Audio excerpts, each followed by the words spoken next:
vu rien d'autre que le sang de Jésus. Alléluia. On va se lever pour la lecture, bien-aimés. Nous allons prendre dans Ésaïe, chapitre 40, un verset qui a été partagé il n'y a pas très longtemps. Le Seigneur m'a mis à cœur de le reprendre. Ésaïe, chapitre 40, nous lisons à partir du verset 1er. « Consolez, consolez mon peuple, dit votre Dieu. Parlez au cœur de Jérusalem et criez-lui, que sa servitude est finie, que son iniquité est expiée, qu'elle a reçu de la main de l'Éternel au double de tous ses péchés. Une voix crie, préparez au désert le chemin de l'Éternel. Aplanissez dans les lieux arides une route pour notre Dieu. Que toute vallée soit exaucée, que toute montagne et toute colline soient abaissées. Que le coteau se change en plaine et les défilés étroits en vallons. Alors la gloire de l'Éternel sera révélée, et au même instant, toute chair la verra, car la bouche de l'Éternel a parlé. » Verset 6, il nous est dit, « Une voix dit, crie, et il répond, que crierai-je? Toute chair est comme l'herbe, et tout son éclat comme la fleur des champs. L'herbe est sèche, la fleur tombe, quand le vent de l'Éternel souffle dessus. Certainement, les peuples comme l'herbe. L'herbe est sèche, la fleur tombe, mais la parole de notre Dieu subsiste éternellement. Monte une haute montagne, Sion, pour publier la bonne nouvelle. Élève avec force ta voix, Jérusalem, pour publier la bonne nouvelle. Élève ta voix, ne crains point. Dis aux villes de Juda, voici votre Dieu. Voici le Seigneur, l'Éternel, vient avec puissance, et de son bras, il commande. Voici, le salaire est avec lui, et les rétributions le précèdent. Comme un berger, il paîtra son troupeau, il prendra les agneaux dans ses bras, et les portera dans son sein, il conduira les brebis qui allaitent. On va s'arrêter là pour l'instant, et nous disons simplement Amen. Seigneur, nous te bénissons parce que c'est vrai, tu es le Dieu qui veut nous consoler ce matin. Tu es celui qui connaît les cœurs, qui connaît les douleurs, qui connaît les souffrances, Seigneur. Et c'est par ton esprit, Seigneur, notre Dieu, que nous sommes conduits parce que nous sommes tes enfants. Ce matin, nous voulons te présenter, Seigneur, ce moment, que tout soit fait pour toi et selon toi. Que l'homme disparaisse, Seigneur, que toi seul tu sois vu. Bénis ta parole, mon Dieu, bénis, Seigneur, ton Église et glorifie ton nom, s'il te plaît. Merci, Seigneur, pour l'occasion que tu nous donnes d'être à l'écoute de ta parole. Nous te bénissons parce que nous savons que tu es là, présent au milieu de nous. En tout cas, nous voulons te donner toute la place et toute la gloire. Que toi seul, Seigneur, sois élevé et magnifié au milieu de nous. Au nom de Jésus. Amen. Amen. Pouvez vous asseoir, bien-aimés. Consolez, consolez mon peuple, dit votre Dieu. Vous savez, quand le prophète Ésaïe parle ici, nous sommes au 7e, 8e milieu donc de 8e siècle et fin de 7e siècle. Ésaïe, c'est un prophète qui a annoncé avec précision le Messie souffrant et le Messie glorieux. Il est celui qui a parlé d'une façon extraordinaire de la venue du Seigneur. Aujourd'hui, dans le texte en toi que nous avons lu, le prophète annonce la délivrance. Il annonce la consolation du peuple. Il annonce cette consolation, pourquoi? Parce que le peuple de Dieu, vous savez, le peuple a reçu de main du Seigneur d'énormes bénédictions. Le peuple juif, c'est un peuple qui a été au bénéfice des grâces extraordinaires de la part du Seigneur. Et Dieu a dit à ce peuple que je suis l'Éternel, votre Dieu, et vous êtes mon peuple. Bien-aimé, quelle grâce, je vais dire ce matin, de la part du Seigneur, d'être appelé enfant de Dieu, peuple de Dieu. Quelle grâce.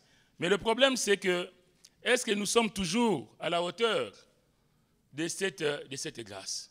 C'est ce qui s'est passé avec Israël, en tout cas, quand le prophète dit ici de consoler, parce qu'il s'est passé quelque chose. Ce peuple qui devrait avoir pour Dieu l'unique Dieu, l'Éternel, le Tout-Puissant, va se compromettre, va aller vers d'autres dieux. Quelle tristesse, quelle folie. Dieu a bien dit au peuple, soyez saints, car je suis saint. Vous savez, quand on chantait tout à l'heure, Saint, Saint, Saint, 3 fois Saint, et sachant que tu vas aller prêcher la parole, bien-aimé, on est tout tremblant. Parce que qui peut se glorifier d'être saint devant le Seigneur? Mais en Jésus, Dieu nous voit comme saints, alléluia, que son nom soit béni. Le peuple donc a péché, le peuple est allé en déportation. Et quand Ésaïe, ce qui est extraordinaire, c'est quand Ésaïe est en train de prophétiser, la chose ne s'est pas encore accomplie. Mais il annonce, Dieu annonce à l'avance ce qui va se passer. C'est-à-dire que le pasteur disait tout à l'heure avec raison que dans nos vies, il peut arriver des fois, quelquefois qu'on trébuche, mais les tours, ce n'est pas les tours en tout cas, c'est de ne pas rester là où on était, de faire la paix avec le Seigneur, de saisir la main du Seigneur et de continuer le chemin. Le prophète va annoncer donc la délivrance, la consolation. Le peuple va aller en captivité en Assyrie. Pourquoi? Parce que le peuple a désobéi. Le peuple va aller, une partie donc en Assyrie, l'autre partie en Juda. Mais Dieu prévoit un plan pour son peuple.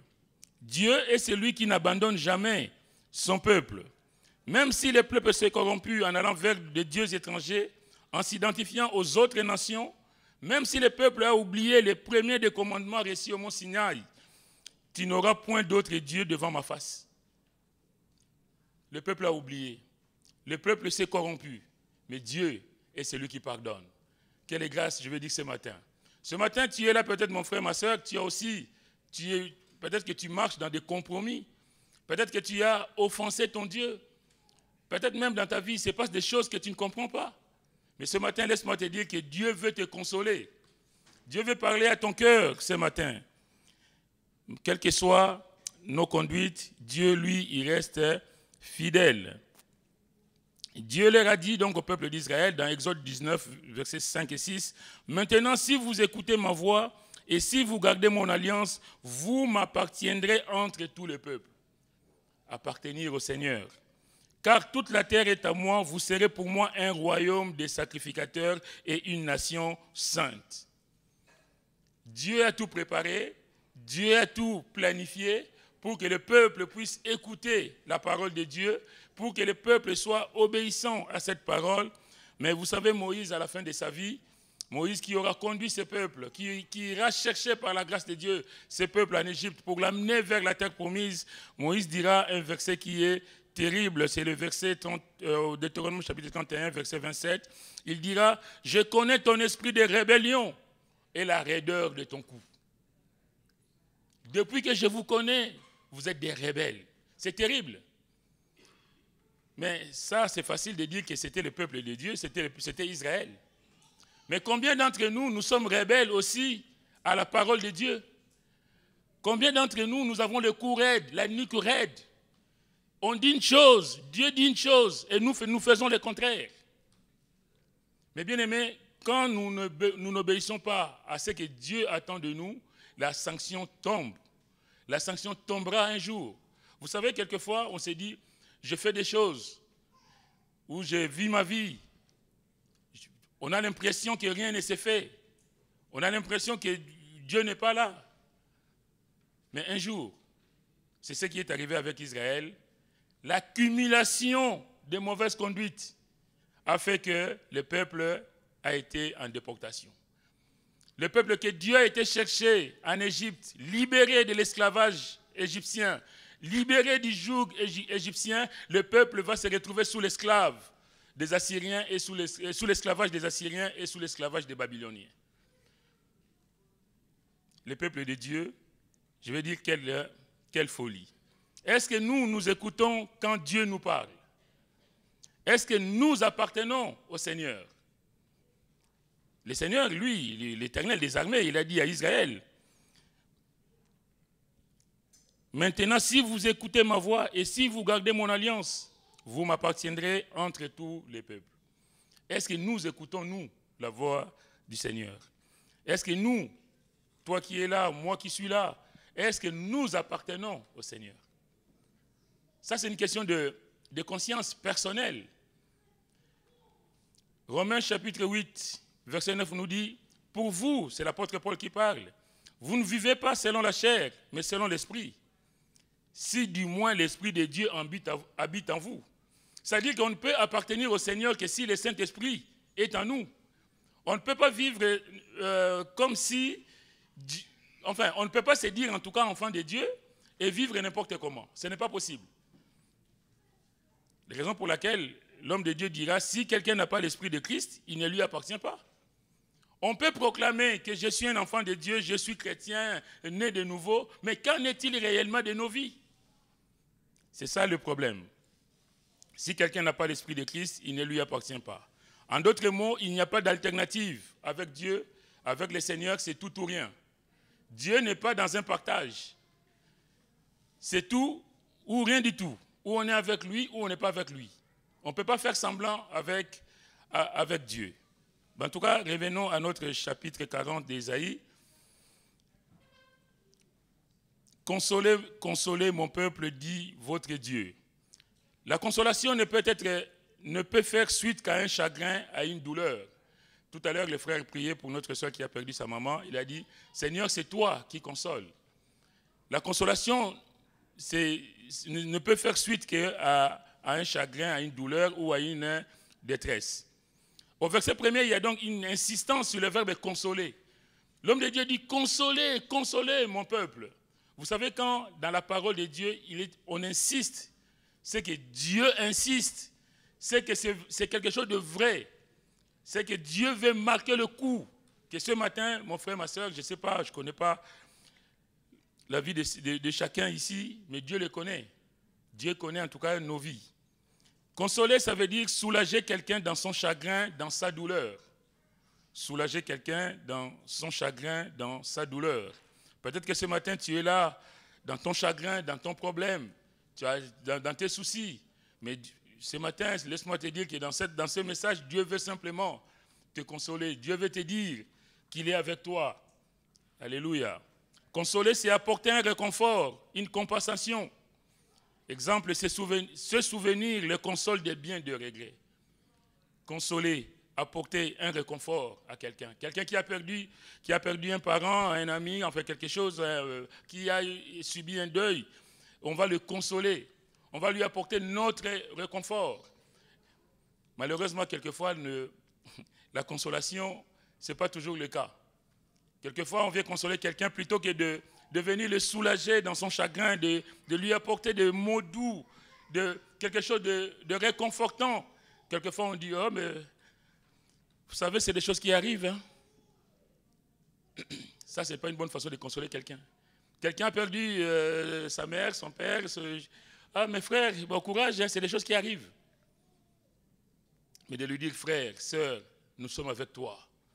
Dans cette détresse, nous partageons ta tristesse, nous partageons cette épreuve avec toi, nous la portons avec toi, nous sommes de tout cœur avec toi. Si tu as besoin de moi, je serai là. Mais de dire comme ça de façon nonchalante, ah oui, ça arrive. Hein. C'est des choses qui arrivent. Ça, ce n'est pas du tout consoler.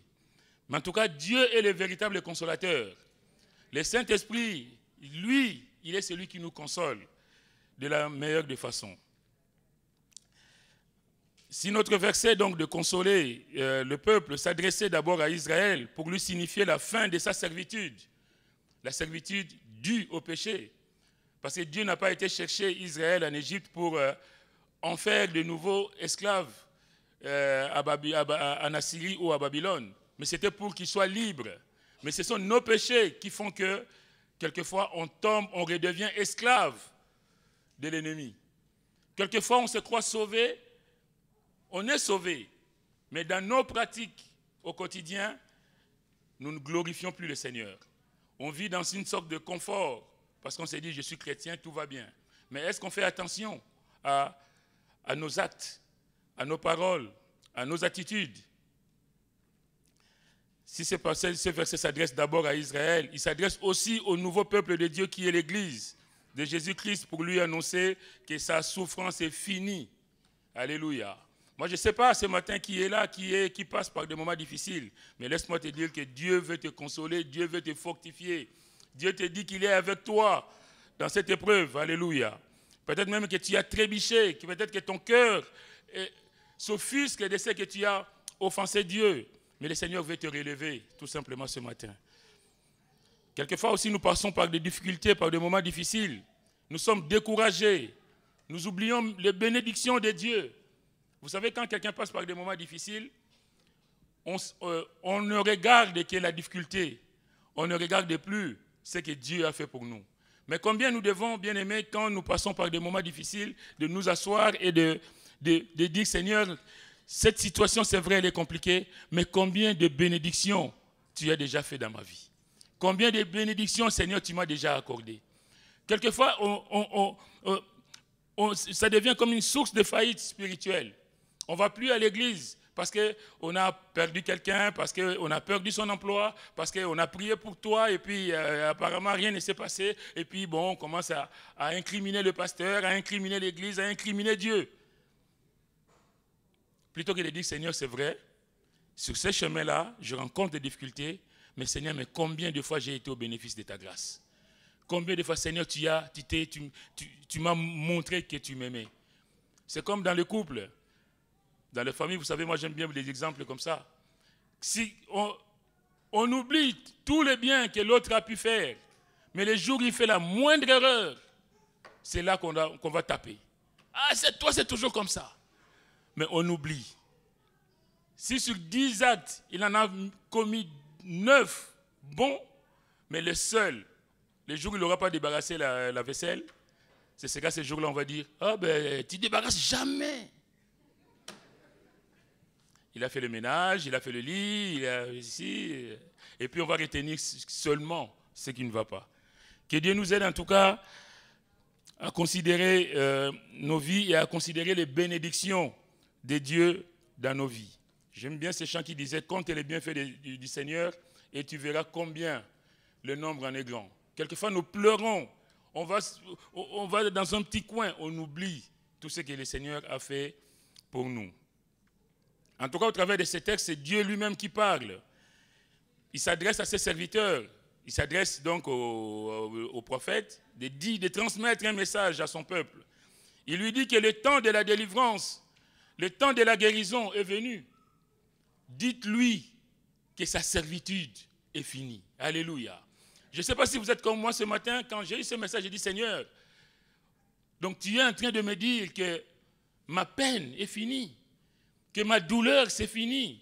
Que ma servitude, si j'étais esclave de quelque chose, Seigneur, aujourd'hui, tu m'as libéré. Alléluia. Merci, Seigneur. Le temps de la délivrance, le temps de la guérison. Peut-être que tu étais malade, tu es malade. Tu es le porte-maladie depuis un moment. Mais le Seigneur te dit, oui, j'ai vu ta souffrance, j'ai vu cette maladie et que je suis là. Je suis venu pour te consoler, te rappeler que tout ça, ce n'est que du passé. Dieu ne promet pas une restauration partielle quand il intervient, mais quand il intervient, c'est une délivrance totale, complète. Il ne fait pas les choses à moitié, parce qu'il est le Tout-Puissant. Alléluia. Tout pouvoir est entre ses mains. Consoler mon peuple. Vous savez, dans la Bible, chaque mot est important. Dieu dit « consoler mon peuple ». Il ne dit pas « consoler ce peuple-là ». Cette maison-là, cette famille-là, mon peuple. Quelle grâce, bien-aimé, d'être appelé peuple de Dieu. Comme nous, ce matin, nous sommes le peuple de Dieu. Alléluia.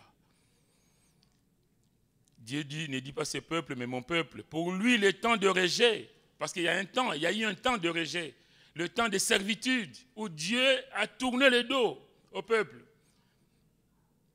Tourner le dos sans vraiment tourner le dos, parce que même dans l'esclavage, même dans la servitude, Dieu est toujours présent. Bien-aimé, même quand tu passes par des moments difficiles, dû à ton comportement, dû au châtiment de Dieu, sache que la main de Dieu sera toujours là. Que Dieu aura toujours son œil sur toi. Vous savez d'ailleurs, c'est quand le peuple de Dieu est allé en déportation à Babylone, que le temple est détruit, parce qu'il s'appuyait sur le temple. La présence du temple était comme...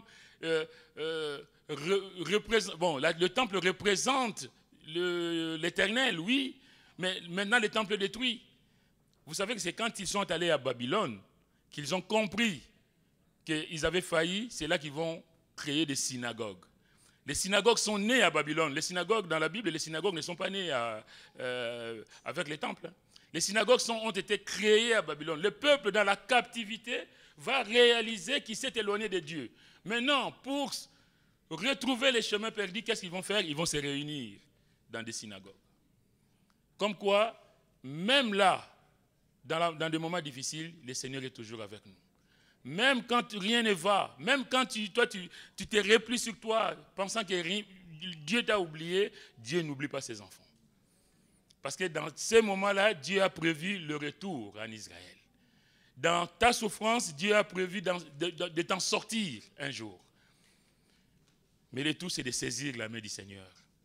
Parce que Dieu va te parler, mais si nous, on se bouche les oreilles, rien ne se fera.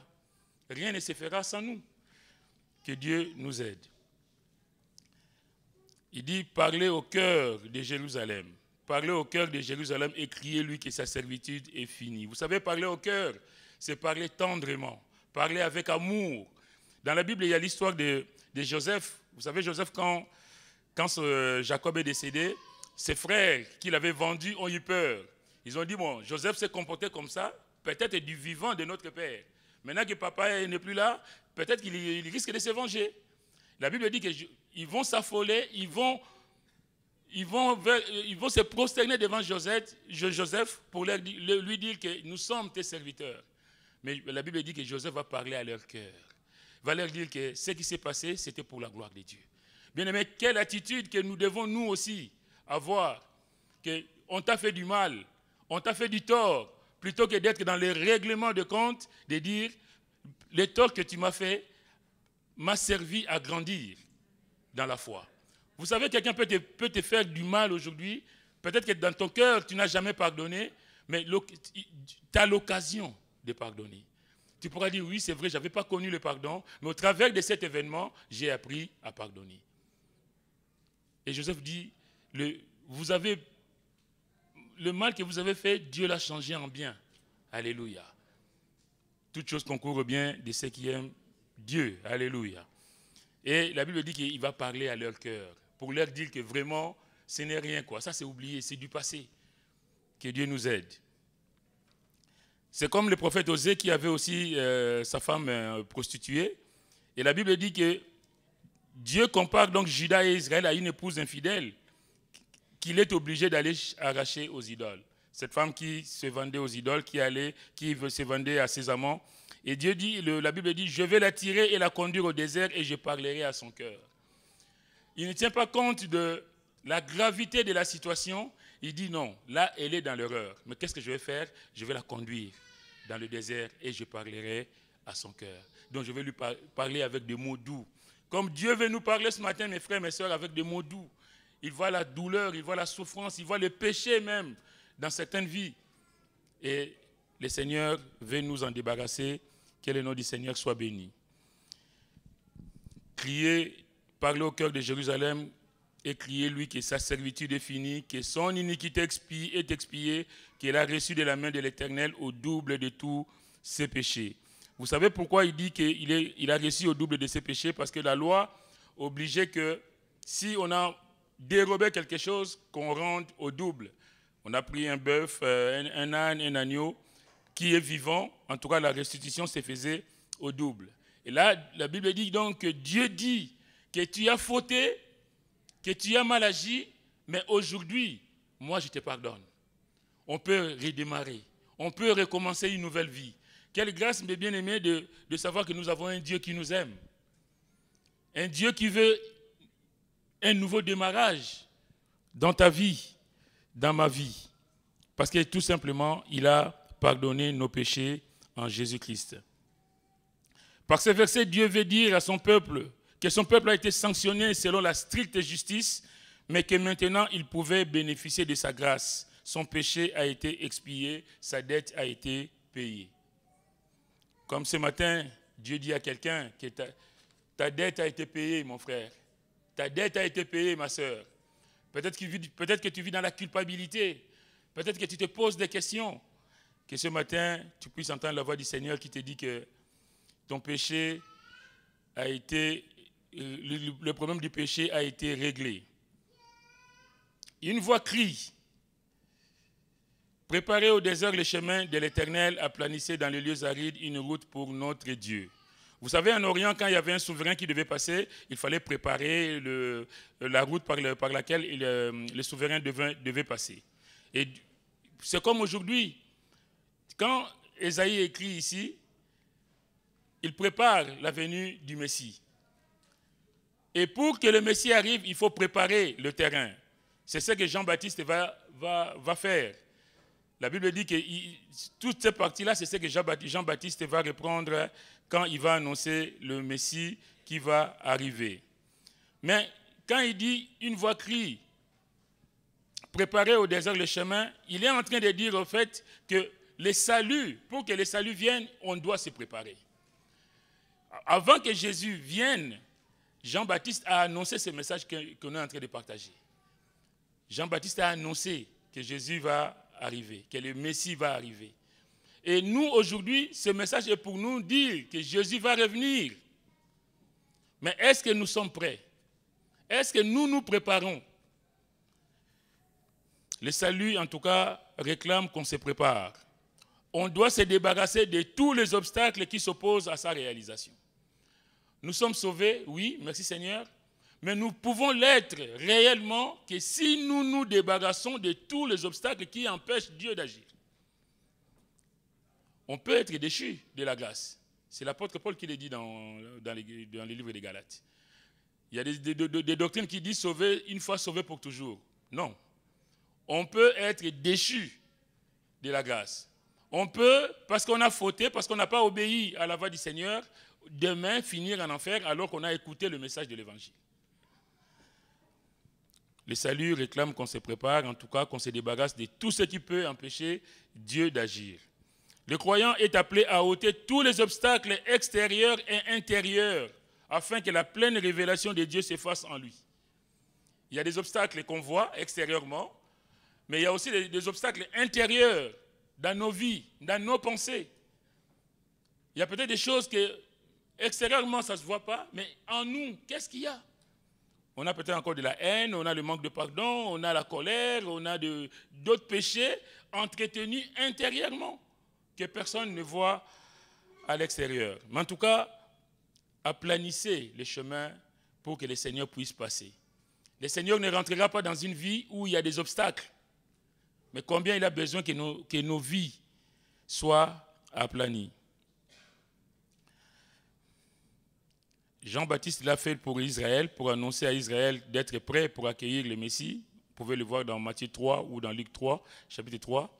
Il dit que toute vallée, verset 4 donc de Ésaïe 40, que toute vallée soit exaucée, toute montagne et toute colline abaissée.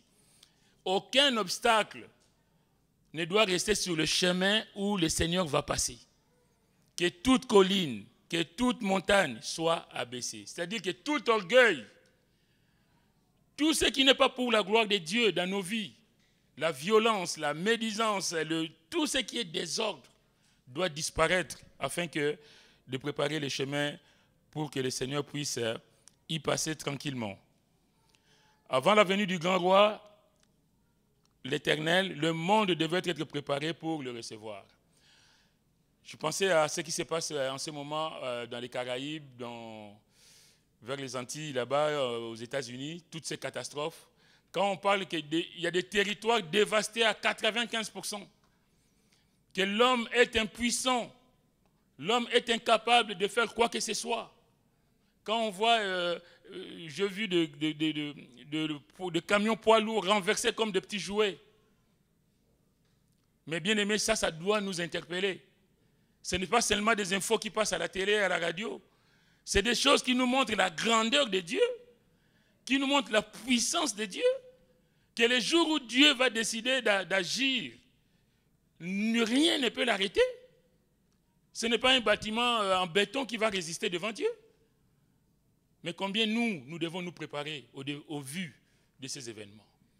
Combien nous devons considérer que le monde passera, mais lui, il ne passera jamais. Que le nom du Seigneur soit béni.